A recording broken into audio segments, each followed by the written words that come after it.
नमस्ते दोस्तों, ज्ञान वैभव ई लर्निंग यूट्यूब चैनल पर आप सभी का हार्दिक स्वागत है। और मैं आपके साथ राजकुमार सेन।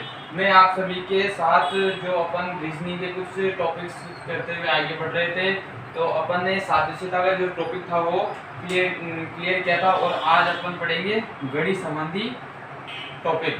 तो गणित संबंधी में मैं आपके साथ सिर्फ दो टॉपिक्स पर चर्चा करूंगा। और चर्चा करने से पहले आप यदि हमारे चैनल पर नए हो तो हमारे चैनल को सब्सक्राइब कीजिए और यूट्यूब पर हमारे चैनल को सब्सक्राइब करें और फॉलो करें, कमेंट करें।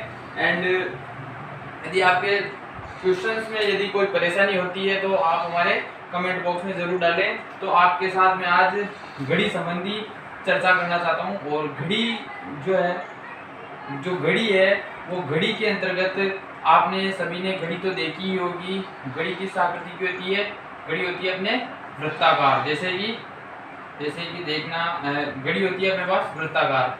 घड़ी में कुल कितने घंटे होते हैं आप सभी जानते हैं। घड़ी में कुल होते हैं 12 घंटे। 12 घंटे होते हैं। घड़ी में कुल कितनी सुइयां होती है? घड़ी में होती है 3 सुइयां। घड़ी में 3 सुइयां होती है। सबसे छोटी होती है सबसे छोटी होती है घंटे की, मध्य की होती है मिनट की, और सबसे बड़ी होती है सेकंड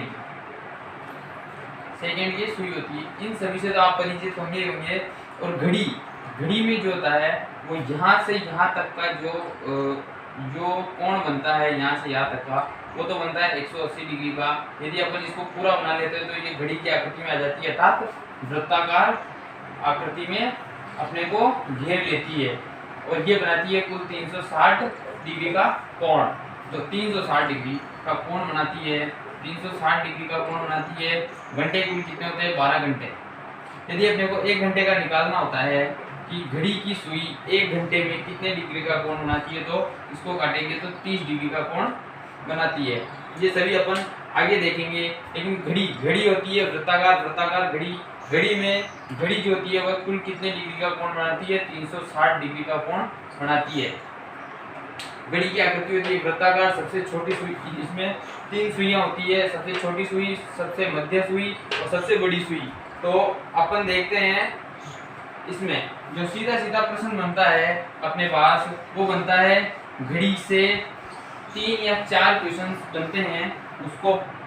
उसमें से अपने सबसे पहला टॉपिक होगा, हेडिंग डाल के उतार लीजिए आप, कि दर्पण प्रतिबिंब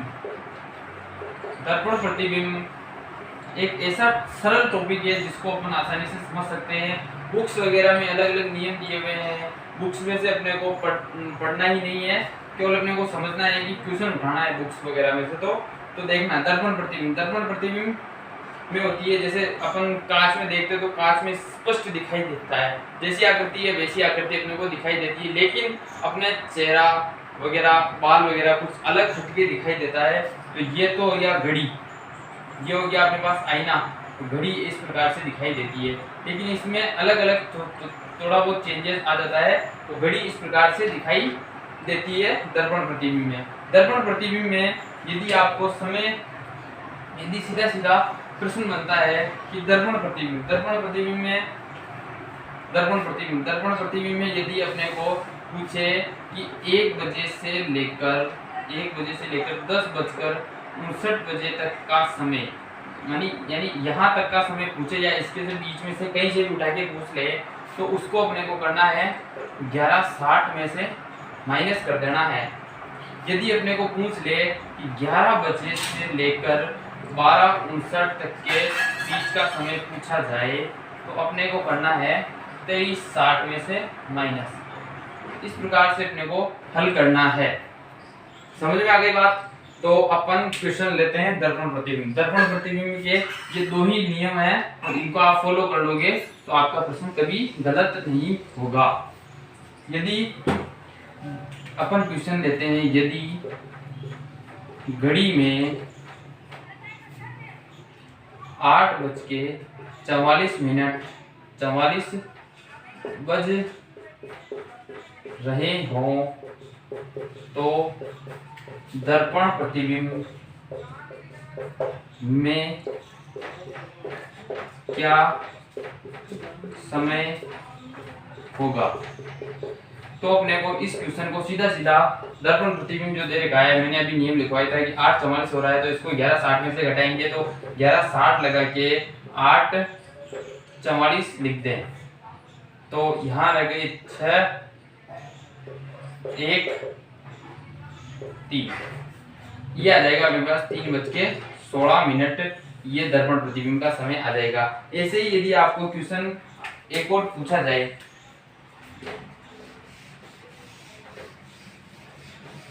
यदि आपको पूछ ले, वो तो गया अपने पास जो 3:16 आएगा, वो तो गया अपने पास अभी 11:60 वाला समय से अपन ने निकाल लिया था, है ना। और अब दे दे यदि 12:44, तो इसको अपने को निकालना है किस में से, 23:60 में से। 23:60 में से निकालेंगे तो 1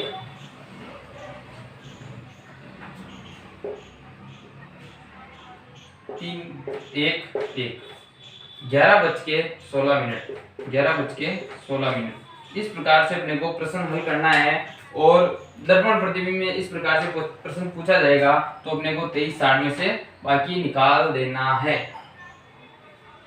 यदि यहाँ 44 ना दे करके यहाँ दे दे, यहाँ 44 ना दे करके यहाँ दे दे कि 12-15 हो रहे हो, तो भी 23:60 में से निकलेगा। क्योंकि मैंने लिखवाया था अभी नियम कि यदि 11 बजे से लेकर 12:59 के बीच का समय पूछा जाए तो अपने को 23:60 में से बाकी निकालना है।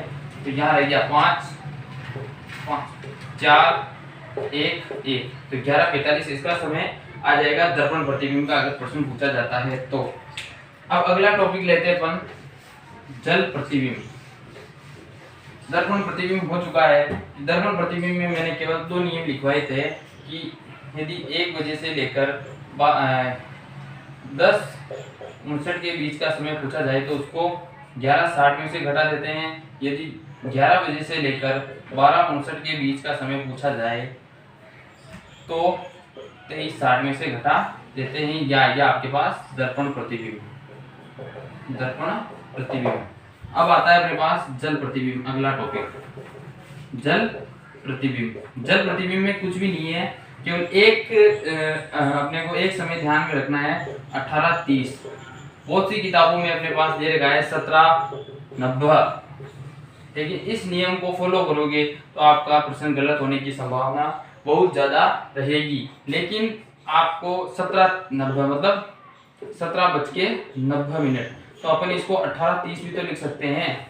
तो इससे अपना गलत होने की संभावना नहीं है। मैं ले लेता हूँ एक समय ले लेता हूँ कि यदि घड़ी में 7:50 हो रहे हो तो जल प्रतिबिंब में क्या समय दिखाई देगा। जल प्रतिबिंब होता है जैसे अपन ऐसे खड़े हो और जल ऐसे होता है, तो जल की आकृति एकदम नीचे अपनी आकृति नीचे दिखाई देती है, तो घड़ी में इस प्रकार से दिखाई देगा। समझ में आ गई बात। ऐसे है तो ऐसे दिखाई देगा इस प्रकार से। तो अपन क्वेश्चन रन करते हैं।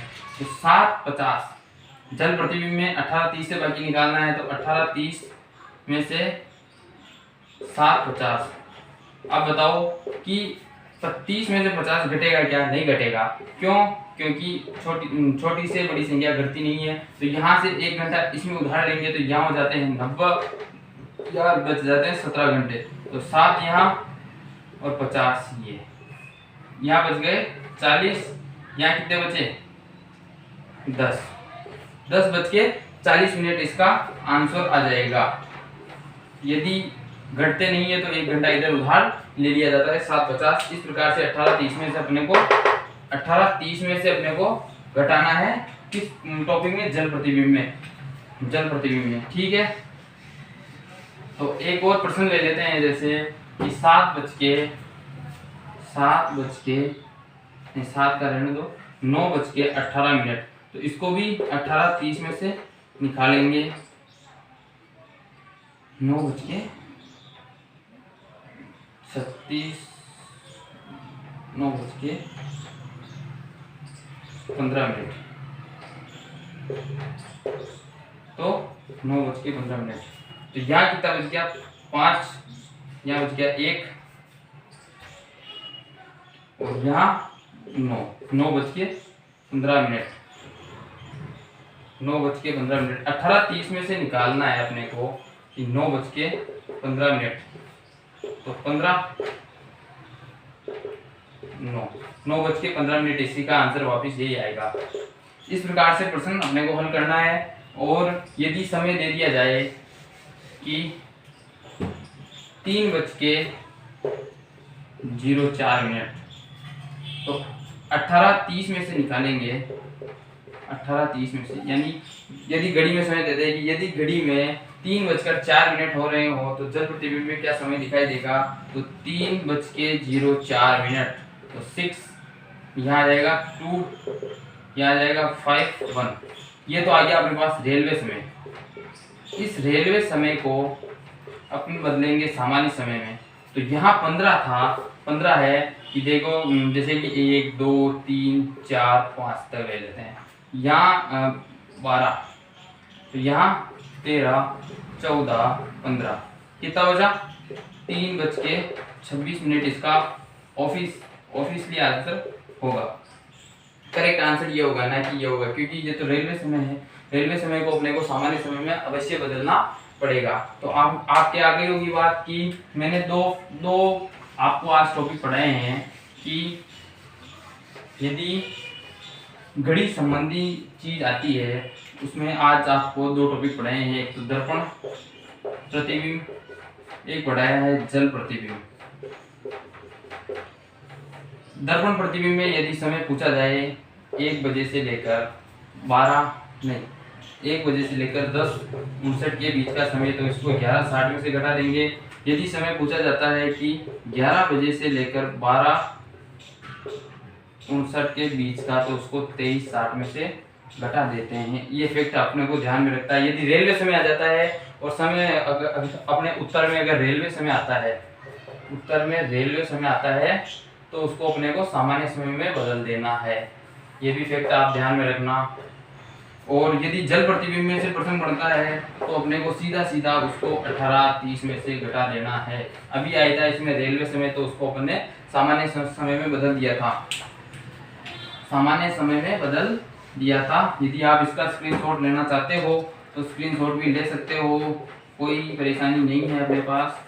तो देख लो, 18:30 में से इसको घटा देंगे। स्क्रीनशॉट लेना चाहो तो ले सकते हो।